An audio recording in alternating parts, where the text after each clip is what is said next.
Vladimir Putin. The name echoes across the globe. It signifies power, control, and a certain cold calculation. For over 2 decades, he has commanded Russia. His journey to the pinnacle of Russian politics was not straightforward. It was a path shrouded in shadows, marked by quiet ambition. Few predicted his ascent. Even fewer understood the man behind the mask. He was an enigma, a former KGB officer. He seemed an unlikely successor to the flamboyant Boris Yeltsin. Yet, he rose. His story begins not in the grand halls of power, but in the gritty streets of post-war Leningrad. He was a product of a system, the Soviet Union. He learned its rules, its harsh realities. The KGB became his university. It taught him discipline, loyalty, and the art of manipulation. These were skills he would later deploy with devastating effect. He moved from the shadows of espionage to the turbulent world of St. Petersburg politics. Then, almost silently, he slipped into Moscow's corridors of power. Many observers initially dismissed him. They saw a gray bureaucrat, a temporary figure. They underestimated his resolve, his vision for a resurgent Russia. This is the story of that rise. Vladimir Vladimirovich Putin was born in Leningrad in 1952. The city still bore the deep scars of World War II. His parents were working class. His father, Vladimir Spiridonovich, had fought in the war. His mother, Maria Ivanovna, endured the siege. They lived in a communal apartment, a common reality in the Soviet Union. Resources were scarce. Life was a daily struggle for many. This environment bred a certain toughness, a need to be resilient. He was a small, wiry boy. He was often described as scrappy. He learned early that he had to fight for his place. The streets of Leningrad were his first training ground. He took up Sambo, a Soviet martial art, and then judo. These disciplines taught him more than self-defense. They taught him control, strategy, and the importance of anticipating an opponent's moves. His childhood was not one of privilege. His academic record was initially unremarkable. He was not a model student in his early years. But he possessed a quiet determination. He dreamed of joining the KGB. This dream shaped his later school years. In 1975, Vladimir Putin achieved his childhood ambition. He joined the KGB. This was the Committee for State Security, the Soviet Union's powerful intelligence agency. He was not immediately thrust into glamorous foreign espionage. Like all new recruits, he underwent rigorous training. He learned tradecraft, surveillance, recruitment of informants. He learned the importance of information, how to gather it, how to use it. The KGB was an organization built on secrets and loyalty. It valued discipline and ideological commitment. Putin appeared to fit the mold perfectly. His foreign posting came in the mid-1980s. He was sent to Dresden, in East Germany. This was not a top-tier KGB assignment like Berlin or Washington. Dresden was a provincial city.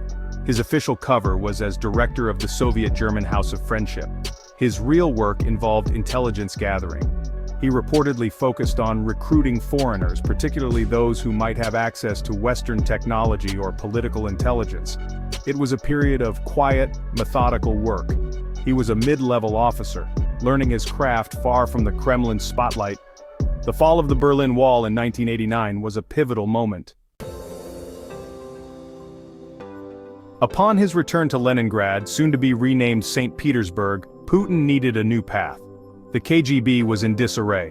The Soviet Union itself was dissolving. He found a position at Leningrad State University, working in international affairs. This role was facilitated by his former law professor, Anatoly Sobchak. Sobchak was a rising star in the democratic movement. He would soon become the first democratically elected mayor of St. Petersburg. This connection proved crucial for Putin's next career move. He was transitioning from the shadows of espionage to the public arena of politics. When Sobchak became mayor in 1991, he brought Putin into his administration. Putin started as an advisor on international affairs.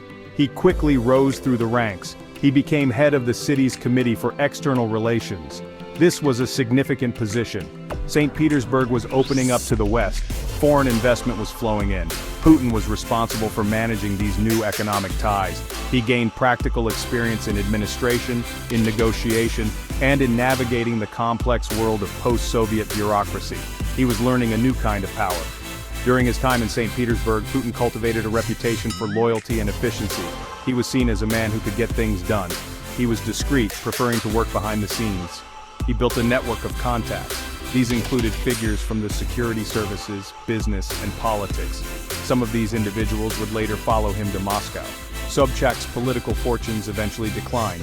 He lost the mayoral election in 1996. This could have been the end of Putin's political career.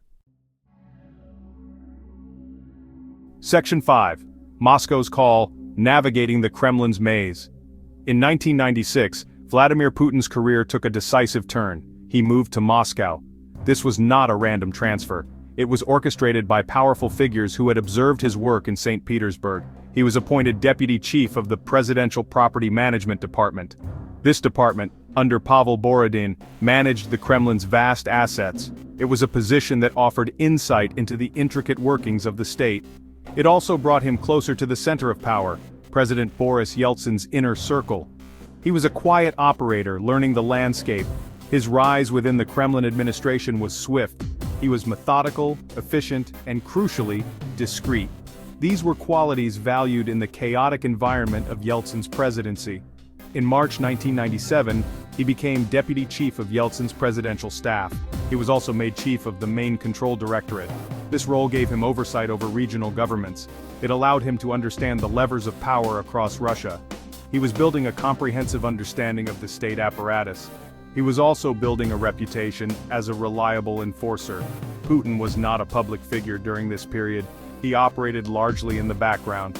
He was one of many ambitious officials in Moscow. Section 6. The FSB Chief Guardian of the State Secrets. In July 1998, Boris Yeltsin appointed Vladimir Putin as director of the Federal Security Service, or FSB. This was the successor agency to the KGB. For Putin, it was a return to his roots, but at a much higher level. The FSB was one of Russia's most powerful institutions. It controlled domestic security, counterintelligence, and border protection. As its chief, Putin was now one of the most influential figures in the country. He was back in the world of secrets, surveillance, and state power, a world he understood intimately. His tenure at the FSB was marked by efforts to strengthen the agency. He sought to restore its prestige and influence, which had waned after the Soviet collapse. He understood the importance of a strong security apparatus for maintaining state control. He initiated reforms aimed at improving efficiency and discipline. He also used the FSB's capabilities to gather intelligence on political rivals and influential business figures. This further enhanced his position within the Kremlin. He was demonstrating his capacity to wield the instruments of state security effectively. The late 1990s were a turbulent time in Russia. The country faced economic instability and a brutal war in Chechnya. Section 7. The heir apparent, Yeltsin's unexpected choice. In August 1999, Boris Yeltsin made a stunning announcement. He dismissed his prime minister, Sergei Stepashin. In his place, he appointed Vladimir Putin. Putin was little known to the Russian public at the time. He was Yeltsin's fifth prime minister in less than 18 months. Many observers expected him to be another short-lived placeholder. Yeltsin, however, went further. He declared Putin as his preferred successor for the presidency. This endorsement catapulted the obscure former KGB officer into the national spotlight. The race for the Kremlin had begun. Putin's initial challenge as prime minister was the renewed conflict in Chechnya. Following the apartment bombings and an incursion by Chechen fighters into Dagestan, Russia launched a new military campaign. Putin adopted a very tough stance. His infamous promise to wipe out terrorists in the outhouse struck a chord with many Russians. He projected an image of a decisive leader, unafraid to use force to defend Russia's interests. The war effort, heavily promoted by state-controlled media, boosted his popularity ratings significantly. Section 8. Cementing control. The Putin system emerges. Once acting president, and then elected president in March 2000, Vladimir Putin moved swiftly to consolidate his power. His first priority was to reassert the authority of the Kremlin over the regions and the powerful oligarchs. These business magnates had amassed vast fortunes and political influence during the chaotic privatizations of the 1990s. They controlled key industries and media outlets.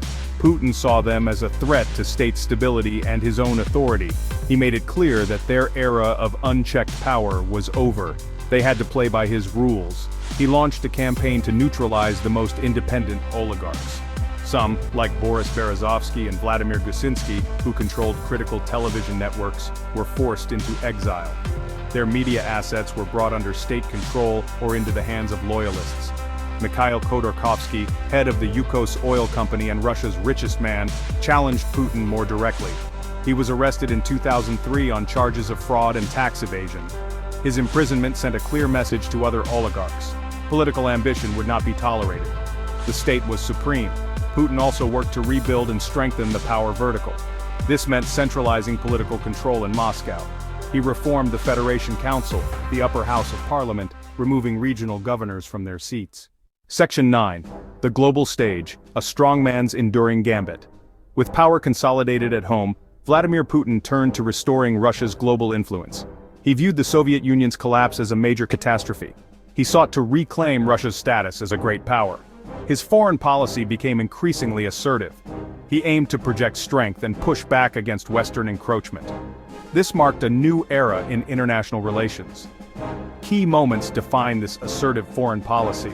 The 2008 war in Georgia showed Russia's willingness to use military force.